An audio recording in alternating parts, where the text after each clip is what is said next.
మృణాల్ ఠాకూర్ ఒక సీనియర్ నటుడితోని పెళ్లి ఈ విషయంలో చాలా ఫైర్ అవుతూ ఉన్నారు.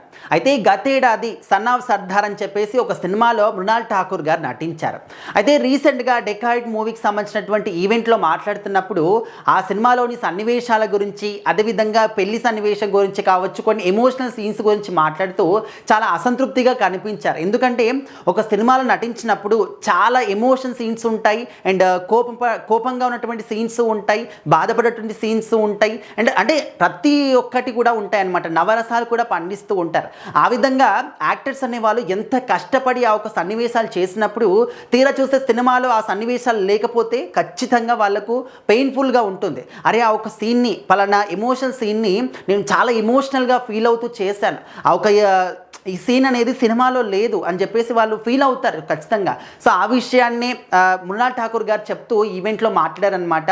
అండ్ సన్ ఆఫ్ సర్దార్ ఏదైతే మూవీ ఉందో ఆ మూవీలో ఒక అమ్మాయికి అంటే డాటర్కి మదర్కి మధ్య ఒక సన్నివేశం ఉంటుంది. అండ్ తన నా కూతురు కాకపోయినా కూడా కూతురుగా పెంచడం జరిగిందనమాట. సో ఆ అమ్మాయి ఒక డైలాగ్ చెప్తుంది, చాలా ఎమోషనల్ అనమాట.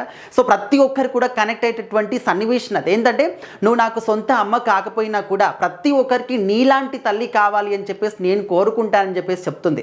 సో అలాంటి ఎంత ఎమోషనల్గా ఫీల్ అయ్యేటటువంటి మూమెంట్ అది, అండ్ సమాజానికి ఎంత బాగా ఉపయోగపడుతుంది. సో అలాంటి సీన్స్ కూడా సినిమాలో చూపించలేదు, నాకు చాలా బాధగా అనిపించింది అని చెప్తూ, అదేవిధంగా ఆ సినిమాలో నాకు హస్బెండ్గా ఉన్నటువంటి క్యారెక్టర్ నాకన్నా చాలా పెద్దగా ఉన్నటువంటి పర్సన్, అంటే ఏజ్లో చాలా పెద్ద, మృణాల్ ఠాకూర్కి తనకి దాదాపు 30 సంవత్సరాల వ్యత్యాసం ఉంటుంది. సో ఆ విధంగా 30 సంవత్సరాల ఏజ్ కాపినటువంటి పర్సన్తోని నాకు మ్యారేజ్ అంటే ఈ విధంగా సీన్స్ చేయడం కూడా నాకు నచ్చలేదు, కొంచెం అసంతృప్తిగానే అనుకున్నాను అని చెప్పేసి దాని గురించి కూడా చెప్తూ కొంచెం feel అయ్యారనమాట.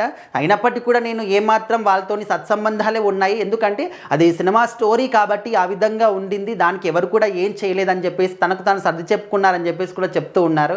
So present Mrunal Thakur గారు ఇటు తెలుగులో కానీ, తమిళ్, కన్నడ అన్ని భాషల్లో కూడా మంచి సినిమాలు చేస్తూ మంచి గుర్తింపు అయితే సాధించి పెట్టుకున్నారు. రీసెంట్గా అడ్వసీస్ గారి కాంబినేషన్లో డెకాయిడ్ మూవీ కూడా చేశారు, అది కూడా మంచి సక్సెస్ అయితే చూసింది. ఖచ్చితంగా మంచి పాజిటివ్ టాక్తో ముందుకెళ్తూ ఉందన్నమాట. అండ్ తన కెరీర్లో ఎప్పటికి కూడా గుర్తుండిపోయే సినిమా ఏదైనా ఉందంటే అది సీతారామం సినిమా మాత్రమే. అందులో సీత క్యారెక్టర్కి ప్రాణం పోసినట్టు నటించారనమాట. చాలామంది కూడా కనెక్ట్ అయిపోయారు. ఇప్పటికి కూడా మృణాల్ ఠాకూర్ అంటే ఆ పాత్ర పేరే అందరూ కూడా చెప్తూ ఉంటారు, అంత మంచి ఇంపాక్ట్ క్రియేట్ చేసుకున్నారు. ఆ సినిమా తర్వాతనే గొప్ప ఛాన్సెస్ అన్నీ కూడా వస్తూ ఉన్నాయి. సో ఈ విధంగా ఒక సినిమా విషయంలో మాత్రం ఒక పెద్ద ఆయనతోని, అంటే ఏజ్ గ్యాప్ చాలా ఎక్కువగా ఉన్నటువంటి పర్సన్తోని నాకు పెళ్ళేటటువంటి సీన్స్ కానీ, అండ్ నేను కష్టపడి చేసినటువంటి సీన్స్ ఎడిటింగ్లో తీసేయడం కానీ అది నచ్చలేదు అని చెప్పేసి చెప్పారు.